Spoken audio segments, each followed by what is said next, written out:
लेकिन फिर भी स्वर्ग में भी दिनार होते हैं, दिव्य दिनार। मतलब स्वर्ग में भी पैसा होते हैं, हमारे भाषा में यदि आपको बताऊं तो। श्री गणेशाय नमः, श्री गणेशाय नमः, श्री गणेशाय नमः। श्री गुरु बम बाबा के चरणों में साष्टांग नमः। जय हो गुरु बम बाबा। सर्व मंगल मांगल्य शिवे सर्वार्थ साधिके शरण्य त्र्यंबकम गौरी नारायणी नमस्ते। जय हो बाबा भोलेनाथ, जय हो माई पार्वती। हरि शरणम, हरि शरणम। जय श्री राम। आज फिर से एक जानकारी लेकर आया हूँ। आज की जानकारी है स्वर्ग के बारे में। मतलब स्वर्ग क्या है, वहां पे क्या होता है, स्वर्ग के बारे में जितनी जानकारी हम हासिल कर पाए हैं वो सारी बातें हम इसमें बताऊंगा। यदि आपको स्वर्ग के और स्वर्ग के रहस्यों के बारे में जानना है तो आप हमारी इस वीडियो में अंत तक बने रहिए। तो देखिए दोस्तों, महाभारत में एक कथा आता है, एक मुद्गल ऋषि का कथा आता है। वो मुद्गल ऋषि जो था वो बहुत ही बड़ा पुण्यात्मा था, बहुत ही बड़ा तपस्वी ऋषि थे वो। तो महात्मा मुद्गल मुनि के तपस्या से प्रसन्न होके देवता के राजा इंद्र ने अपने देवदूत को विमान के साथ मृत्युलोक में भेजा और कहा कि जाके महात्मा मुद्गल ऋषि को उनके शरीर के साथ स्वर्ग में लेकर आओ, क्योंकि उनके तपोबल के प्रभाव से स्वर्ग में वास करने का अवसर उसको प्राप्त हुआ है, शरीर के साथ। महात्मा मुद्गल मुनि के पास आके हाथ जोड़ के विनती किए थे कि महात्मा जी, हम स्वर्ग के देवदूत है, देवराज इंद्र के आज्ञा से आपके सम्मुख उपस्थित हुआ हूँ देवराज जी का एक संदेश लेकर के। महात्मा मुद्गल मुनि ने बताए थे कि बताइए देवराज इंद्र का क्या संदेश है हमारे लिए। देवदूत ने बोला था, देखिए महात्मा जी, देवराज इंद्र ने आपको स्वर्ग में आमंत्रित किया है। आपके तपस्या से प्रसन्न होकर देवराज इंद्र ने आज्ञा दिया है कि आपको स्वर्ग में आकर निवास करना चाहिए शरीर के साथ। आपको मृत्यु प्राप्त करने का कोई आवश्यकता नहीं है। आप स्वर्ग जाइएगा तो आपको अब इतनी जल्दी मृत्युलोक में नहीं आना पड़ेगा। महात्मा मुद्गल मुनि ने बताए थे, देखो देवदूत, सबसे पहले तो तुम स्वर्ग के खूबी के बारे में बताओ। स्वर्ग में जो अच्छा खूबी है वो क्या है, स्वर्ग का नुकसान क्या है, मतलब स्वर्ग में खुश रहने वाली क्या क्या स्थिति है और दुखदाई क्या अवस्था आता है। ये मतलब स्वर्ग के सारे रहस्यों के बारे में बताओ, फिर सोचेंगे जाना है कि नहीं जाना है। तो महात्मा मुद्गल मुनि के आग्रह पर और देवदूत ने बताए थे कि देखिए मुनिवर, स्वर्ग में भूख प्यास नहीं लगता है, स्वर्ग में मल मूत्र नहीं आता है किसी देवता के शरीर से। इसके बाद में जो भी जीवात्मा या जो भी मनुष्य स्वर्ग में पहुंचते हैं तो स्वर्ग लोक के वातावरण के प्रभाव से उनका शरीर देव योनि को प्राप्त हो जाता है, यानी कि वो देवता बन जाता है जब तक वो स्वर्ग में रहेंगे तब तक के लिए। इसके बाद में स्वर्ग में सभी देवता को अपना अपना विमान होता है, अपने विमान से वो जहां चाहे जा सकता है। स्वर्ग में भूख प्यास तो लगता नहीं है, मगर किसी चीज को यदि ग्रहण करने का इच्छा हुआ तो खरीदने का कोई आवश्यकता नहीं है। स्वर्ग में सभी वस्तुएं, सभी इच्छा कल्प वृक्ष के कृपा से पूरा हो जाता है, माता कामधेनु के कृपा से भी पूरा हो जाता है। माता कामधेनु और कल्प वृक्ष के कृपा से सभी देवताओं का सभी इच्छा स्वर्ग में पूरा हो जाता है। स्वर्ग में और भी दिव्य वस्तुएं बहुत है जिनके माध्यम से सभी स्वर्ग निवासियों का सभी इच्छा पूरा हो जाता है। वहां कभी भी कुछ भी खरीदने बेचने की कोई आवश्यकता नहीं पड़ता है। इसके बाद में स्वर्ग में दुख और कष्ट नाम का चीज ही नहीं होता है। और इसके बारे में पुराणों में बताया गया है, बहुत सारी बातें महाभारत में चर्चा है, बहुत सारी बातें स्वर्ग के देवदूत ने बताए थे स्वर्ग के खूबी के बारे में। हमको तो अभी उतना याद नहीं, हमने बताया ना, हम अभी सऊदी में है, घर में होते तो महाभारत बुक खोल के पढ़ के आपको दिखाता। लेकिन फिर भी अभी जितना याद है उतना आप लोगों के साथ शेयर करने की कोशिश कर रहा हूँ। और इसके बाद में बहुत सारी खूबियों के बारे में बताए थे वो महात्मा मुद्गल मुनि को स्वर्ग के बारे में। मुद्गल मुनि ने देवदूत से बताए थे बाद में, देखो देवदूत, स्वर्ग में जो अच्छा खूबी है वो तो तुमने हमको बताया, अब स्वर्ग में बुरा खूबी क्या है, मतलब स्वर्ग का दुखदाई स्थिति क्या है वो तुम हमको बताओ।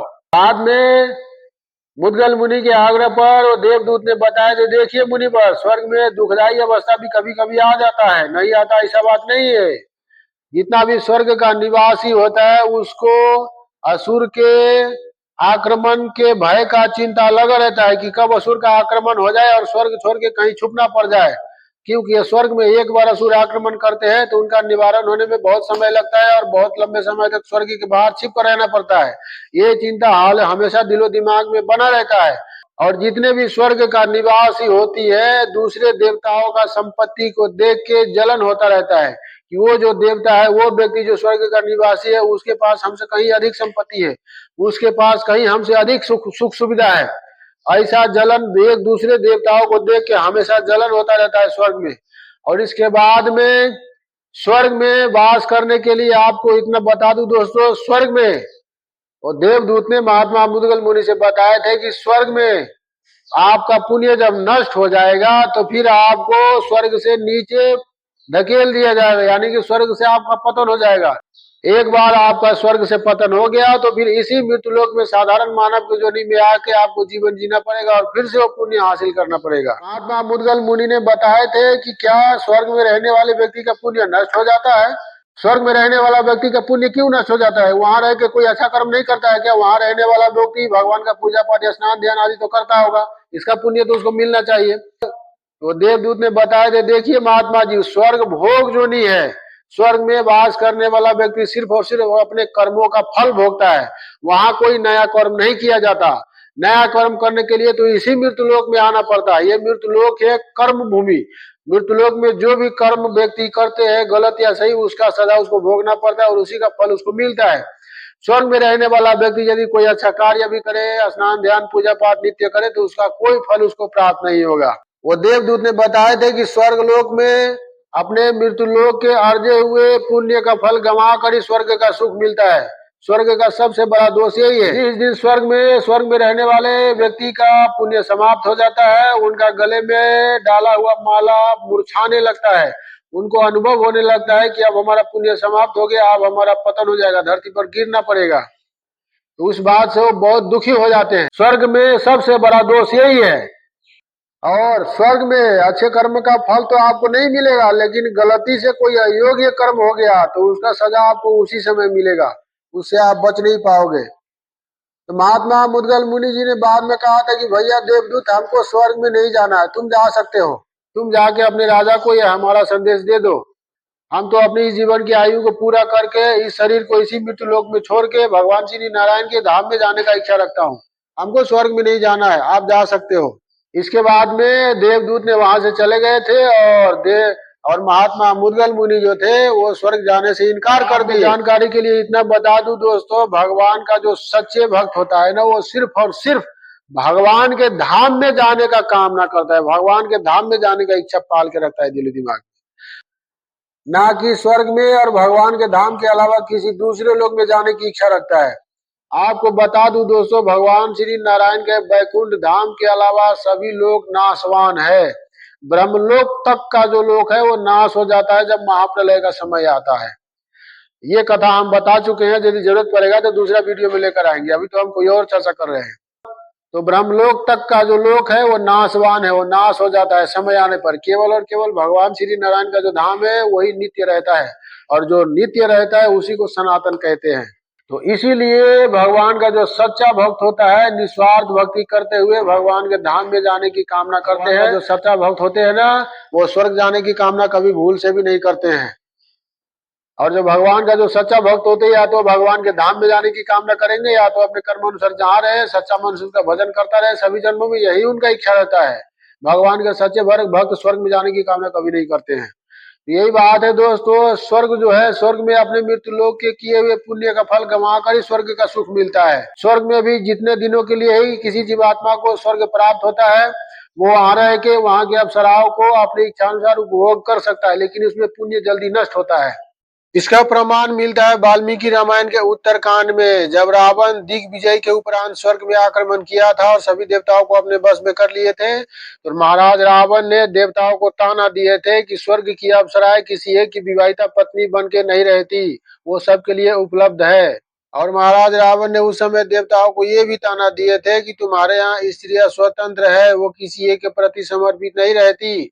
देवता के राजा इंद्र की आज्ञा से किसी के पास भी सेवा के लिए जाती है, और इसके बाद में वो अप्सराएं अपनी इच्छा से जहाँ चाहे जिसके पास चाहे उसके पास जा सकती है। वो किसी एक के प्रति समर्पित नहीं रहती, वो सबकी संपत्ति है देवलोक में। ये लिखा हुआ है वाल्मीकि रामायण के उत्तरकांड में। और आपके जानकारी के लिए इतना बता दूं दोस्तों, स्वर्गलोक के जो देवता होते हैं झूठ बोलते हैं कि नहीं बोलते हैं? तो आपके जानकारी के लिए बता दूं दोस्तों, स्वर्ग का जो देवता होता है ना, वो झूठ नहीं बोलता है। क्योंकि स्वर्ग का देवता यदि झूठ बोलेंगे और छल करेंगे तो उसी समय उसका पुण्य नष्ट हो जाएगा। स्वर्ग के दैविक शक्ति के प्रभाव से, और उसी समय उसका स्वर्ग से पतन हो जाएगा, नीचे धरती पर मानव रूप में जन्म हो जाएगा। तो इसीलिए स्वर्ग के जो निवासी होते हैं वो झूठ नहीं बोलते हैं। आपको बता दूं दोस्तों, मद्भागवत पुराण में और पद्म पुराण में भी ये कथा आता है महाराज ययाति के बारे में। महाराज ययाति अपने बहुत पुण्य के प्रभाव से स्वर्ग में स्थान प्राप्त किए थे, और देवराज इंद्र जब महाराज ययाति से स्वर्ग में मिलने गए उनके निवास स्थान में, देवराज इंद्र ने जब महाराज ययाति से पूछा कि महाराज आप मृत्युलोक में कितना तपस्या किए थे, किस प्रकार किए थे, तो महाराज ययाति ने अपने तपस्या का अभिमान दिखाते हुए बताए थे कि हमने तो बहुत कठिन तपस्या किए थे, हमारे जैसा तपस्या मृत्युलोक में कोई किया ही नहीं होगा। इस बात का उसको अभिमान हो गया, और उसी समय महाराज ययाति का स्वर्ग से पतन हो गया। हालांकि बहुत पुण्य प्राप्त करके स्वर्ग में गए थे। महाराज ययाति स्वर्ग से नीचे जब झर रहे थे तब देवराज इंद्र से विनती की थी कि वो अपनी वंशजों के आसपास गिरे जहां उनका वंशज भक्ति भजन कर रहे हैं। तो महाराज ययाति अपने वंशजों के सम्मुख ही गिरा था, और वहां उनके अपने वंशज से जान पहचान हुई थी, और उनके वंशज उस समय अपने जीवन की सारी कर्तव्यों को पूरा करके वानप्रस्थ में निवास करते थे वन में, और वहां भगवान का तपस्या करते थे, और वहां जाके उनसे जान पहचान हुई। तो उनके वंशज ने अपने जीवन का पुण्य देके फिर दोबारा उसको स्वर्ग प्राप्त करवा दिए। ये कथा है महाराज ययाति का। यही बात है दोस्तों, स्वर्ग में भूख प्यास नहीं लगती है। स्वर्ग में जितने भी जीवात्माओं को जब तक रहने के लिए स्थान मिलता है उनको सब अपना दिया जाता है, अपना भवन, अपना विमान, सेवक सेविका सब दिया जाता है। बहुत सारी वहाँ के सुख सुविधा दिए जाते हो। तो माया नगरी है, माया के प्रभाव से वहाँ कुछ भी हो जाता है। आपके जानकारी के लिए इतना बता दूं दोस्तों, स्वर्ग में कुछ भी वस्तु को खरीदने या बेचने की आवश्यकता नहीं होती है, वहां भूख प्यास नहीं लगती है। लेकिन फिर भी स्वर्ग में भी दिनार होते हैं, दिव्य दिनार, मतलब स्वर्ग में भी पैसा होते हैं हमारे भाषा में यदि आपको बताऊं तो आप बताइए दोस्तों, स्वर्ग में भूख प्यास नहीं लगता है, कोई सामान खरीदने बेचने की जरूरत नहीं है। जो भी सामान का जरूरत हो वो कल्प वृक्ष के सामने जाकर वहां पे बैठ के उनका ध्यान करने से उसी समय प्रकट हो जाता है उसके पास, और उस सामान का उपभोग वो अपनी इच्छा अनुसार कर सकता है। माता कामधेनु से विनती करने से भी स्वर्ग की सारी वस्तुएं प्राप्त हो जाती है, और उस सामान को अपनी इच्छा अनुसार उपभोग कर सकते हैं। जब कुछ खरीदने बेचने की आवश्यकता ही नहीं पड़ती है तो स्वर्ग लोक में दिव्य दिनार का क्या काम, मतलब स्वर्ग लोक में पैसा का क्या काम है। तो आप इस बात से चौंक जाइएगा दोस्तों। देखिए, सृष्टि के संतुलन बनाए रखने के लिए वैसे तो स्वर्ग में कोई स्वर्ग में रहकर कोई भी पुण्य जैसा कार्य आप कीजिएगा तो कर सकते हैं, मना नहीं है, लेकिन उसका फल आपको नहीं मिलेगा। जैसे मृत्यु लोक में भगवान का पूजा करे, स्नान करे, ध्यान करे, तपस्या करे, माला जाप करे, ये तो तय है कि आप जितना कर रहे, जिस भाव से जैसे कर रहे उस हिसाब से आपको फल मिलेगा। लेकिन स्वर्ग में कोई भी पूजा पाठ यज्ञ होम कीजिएगा तो उसका कोई फल आपको नहीं मिलेगा। तो स्वर्ग के जो निवासी है, स्वर्ग के जो राजा है देवराज इंद्र, वो समय समय पर वहां पर यज्ञ हवन करते रहते, अठजाम नवा या यज्ञ वहां पे धार्मिक अनुष्ठान बराबर करते रहते हैं। और धार्मिक अनुष्ठान जब होता है तो पुण्यात्मा ऋषि मुनि तपस्वियों को दूसरे दूसरे लोग से वहां पे आमंत्रित किया जाता है। स्वर्ग में भंडारा भी होता है, भोज का निर्माण भी होता है। जब यज्ञ हवन होता है स्वर्ग में, जब यज्ञ हवन होता है, कोई पुण्य का अनुष्ठान होता है तो दूसरे दूसरे लोग से बहुत बड़े मुनि तपस्वियों को आमंत्रित किया जाता है उसमें भाग लेने के लिए।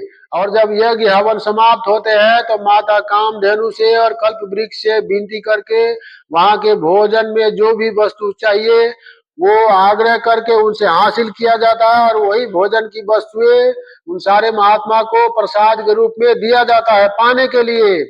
और जब कोई यज्ञ भंडारा हवन इत्यादि कीजिएगा, भंडारा कीजिएगा साधु महात्मा का, तो उसको आपको मालूम है दोस्तों, यज्ञ करने के बाद में साधु संत को यदि आप भंडारा कराइएगा, भोजन कराइएगा, तो उसको आपको दक्षिणा भी देना पड़ेगा। तो उसी दक्षिणा के रूप में उस दिव्य दिनार का उपभोग किया जाता है, यूज किया जाता है।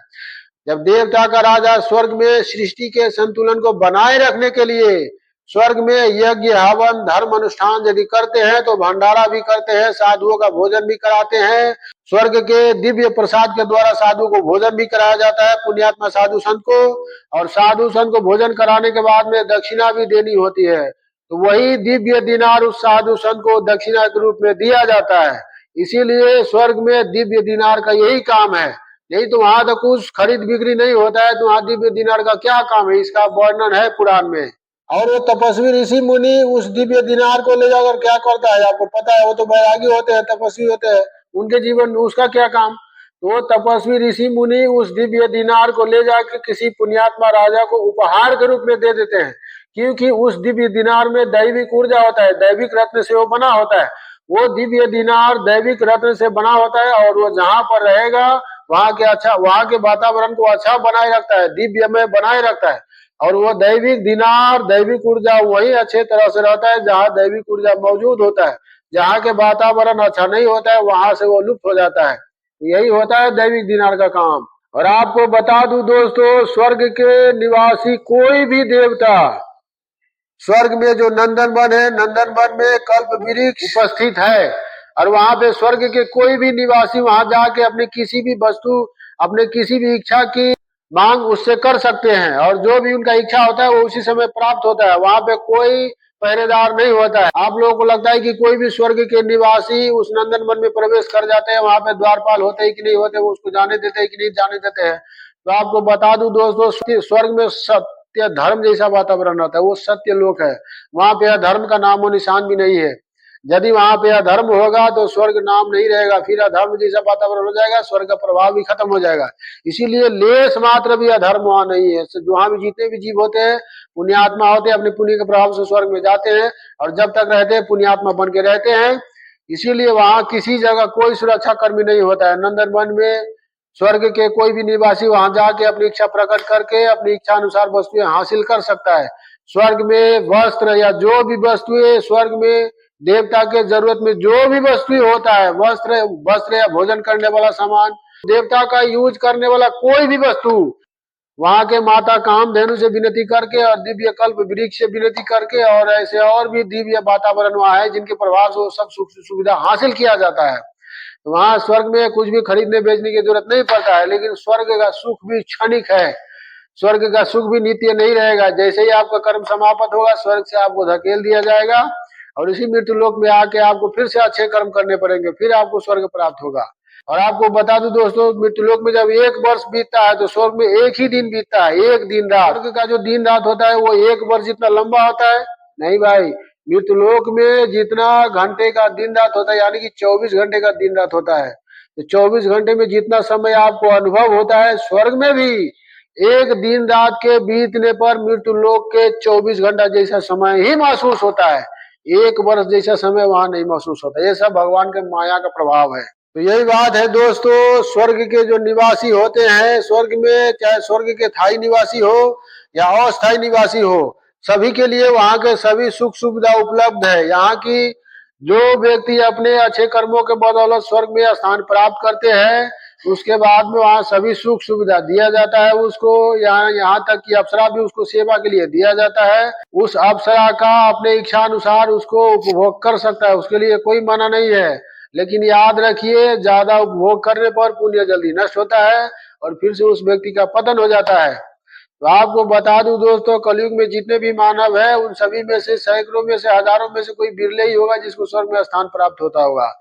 पुराणों में बताया गया है कलयुग के जितने भी जीवात्मा है वो सब श्रापित है, वो सब नर्क के वासी है। देवी भागवत पुराण में बताया, हम ये कथा पहले बना चुके हैं। और जब मृत्यु लोक के जितने भी निवासी है वो सब नर्क के वासी है। और जब तक कलयुग रहता है धरती पर ही आते जाते रहता है नर्क में वास करके। और जब कलयुग समाप्त होता है तो कलयुग के सभी जीवात्मा को भगवान यमराज नर्क में बंद कर देते हैं। फिर दूसरे युग का जीवात्मा जो दूसरे लोक में बैठे हैं उनका जन्म इस धरती पर होता है।